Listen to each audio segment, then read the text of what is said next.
Hi, Ben here from Trident Fly Fishing, and today we're going to be talking about fly reels, and specifically how to understand our fly reel reviews and how we evaluate all of the fly reels that we review on this channel. If you're an advanced angler, you probably already know all of this.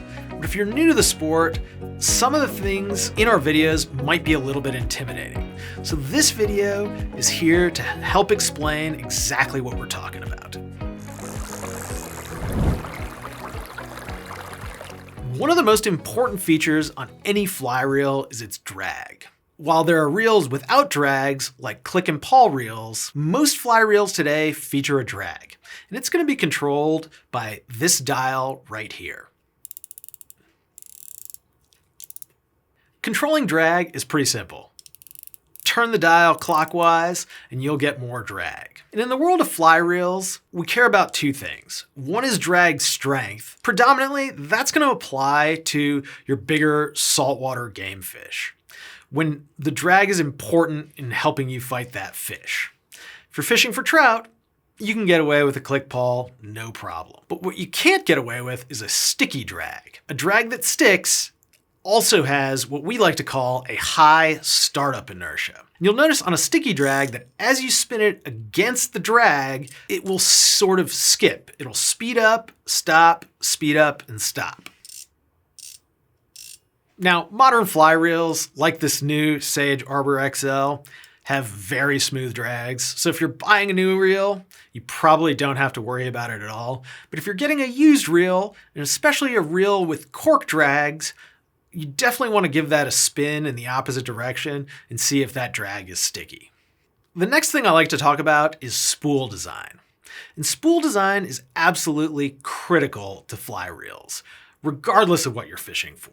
The spool of any fly reel essentially has three key specifications. The first is the inside diameter. That's going to be the diameter on the side that you put against the frame. Now, a lot of manufacturers will actually talk about the outside diameter, which is this one right here. But that's a lot less relevant because you can't fill up a reel to that outside diameter. It'll just get caught in the frame. Outside diameter is important because that's the maximum capacity of your reel. In our tests, we like to measure the volume to really understand the backing capacity. Up next is the width, which is how skinny it is. And you can see on this Arbor XL that there's a massive difference between that and this also very, very good Lamson Lightspeed. The width of the reel offers a bit of personal preference, but if you're looking for absolute maximum performance, narrower the reel, the faster the line pickup is going to be. And you're also going to get way less piling as you reel line onto your reel. So you're not going to have to use your hand as a level wind as often on a narrow spool reel as you would on a wide spool reel. So you're probably thinking, those things are cool, but how do they relate to my fishing? Well, there's two ways that spool design really impacts your fishing. First is backing capacity. And backing is what goes on your fly reel to attach your fly line. And we've got a whole backing shootout on our website at tridentflyfishing.com if you're really interested in diving deep into backing and knots and all of that. But if you're not super interested in backing, just select standard backing on your reel and we'll do all the work for you. If you're trout fishing, backing's not a concern. As long as you can get your fly line on the reel, you're probably good to go. For saltwater fish, backing's important, especially as you get into those bigger species. The other thing that we like to talk about that relates to spool design is line pickup. And if you're new to the sport, you've probably only got one or two reels and they're probably fairly similar in size. You might not be attuned to what line pickup really is. Essentially, line pickup is going to be how many inches you're going to pick up per turn of a fly reel. 99.9% of fly reels out there are not multipliers, which means that for every turn of the fly reel, you're getting the exact same number of turns of the spool itself. You want to have as much line pickup as possible.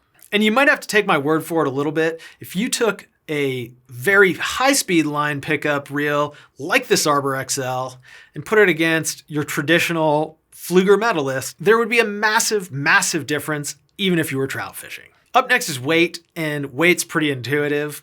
In fly reels, we weigh everything in ounces. That seems to be the standard, but if you're in Europe or overseas, you might prefer grams. And generally speaking, the lighter the reel, the better. However, if you spend enough time online, you might hear people talk about balance. And we've got lots of blog topics and other resources talking about balance and how to achieve perfect balance and what that really means. Up next is sound, and while you might not think sound is important, it's actually one of the most important features of any reel. We're fly fishing to have fun, and what's more fun than seeing a fish peel off line and just hearing that zing?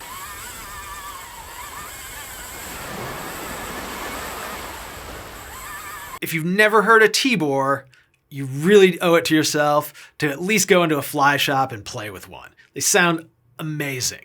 Up next is ergonomics. And what we mean by ergonomics is how we as human beings interact with the fly reel. And that's principally going to be in two ways. The first is the handle here. So I want a comfortable handle that's easy to grip. It's wide enough for me to grasp it. And especially if I'm fishing for bigger game, I want to be able to get some leverage. I might have to fight against that fish, and the handle's the only connection I have to the reel. The other place that I'm touching the reel often is on the drag knob. You should check out the Sage Thermo because that's got one of the easiest to grab drag knobs out there. It's massive. If you compare that to a smaller drag knob like this one, there's a really big difference. If you're in the heat of the moment fighting a really big fish, you do not want to be fiddling around with your drag knob. And that covers the key performance characteristics of any fly reel. Before we leave you, I wanted to talk about a couple of other characteristics of reels that you might hear. The first is the frame, and that's the piece that's left once you remove the spool. And the other part is the foot, and that's going to be the part of the reel that you attach to your fly rod. I hope you found this video helpful and informative. And of course, if you have any questions about fly reels or anything else related to fly fishing, we've got a team of experts here at Trident waiting to help you out. Just give us a call at 888-413-5211 or email us anytime at support@tridentflyfishing.com.